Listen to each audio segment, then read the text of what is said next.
النهاردة هنعمل مع بعض قراقيش يعني مقرمشة من بره وهشة من جوه، والطعم خطير ما يختلفش عليه اتنين. هنعملها بطريقة سهلة وسريعة. أول حاجة هحضر معاكم خليط الخميرة. هحتاج 4 كوبايات لبن دافي ومعلقتين كبار خميرة ومعلقتين كبار سكر، ونقلبهم كويس ونسيبهم 10 دقايق لحد ما الخميرة تتفاعل. بعد كده معايا 2 كيلو دقيق متعدد الاستخدامات و3 معالق كبار سمسم، ونقلبهم كويس في الدقيق. وبعد كده نزلت بمعلقة كبيرة بيكنج باودر ونقلبها في الدقيق، وبعدها نزلت برشة ملح ونقلب الدقيق كويس. وبعدها هنزل ب4 كوبايات سمنة مذابة، وابدأ افرك السمنة مع الدقيق زي ما انتوا شايفين كده.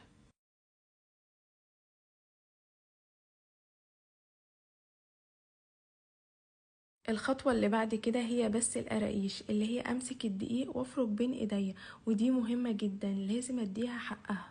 بجد هي اساس نجاح الوصفة. شايفين القوام بتاعها؟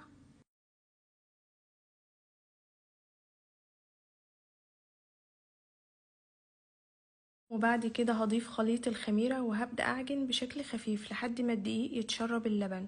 زي ما انتوا شايفين كده، سهلة جدا على فكرة.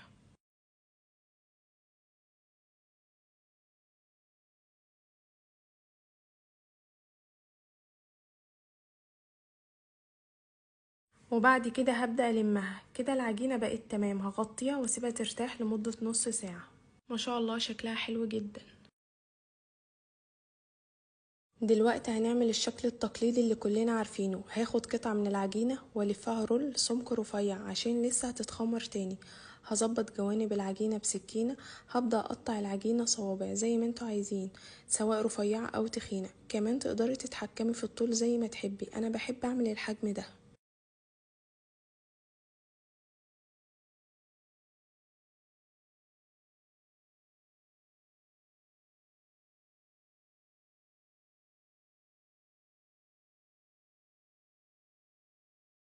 هبدأ ارصها على صينية، ومش ضروري ورق زبدة زي ما انا عاملة كده.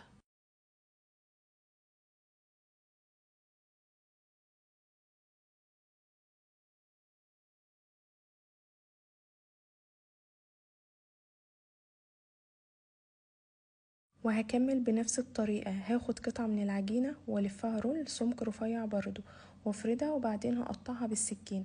نطول نرفع براحتنا خالص يعني. وطبعا هنشيل اي زوايد فيها.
كده انا خلصت اول صينية. هسيبها ترتاح لمدة ساعة، وبعدين هخبزها في فرن سخن على درجة حرارة 180 لحد ما تاخد لون ذهبي خفيف من تحت. وبعدها هفتح الشواية عشان تاخد لون ذهبي من فوق.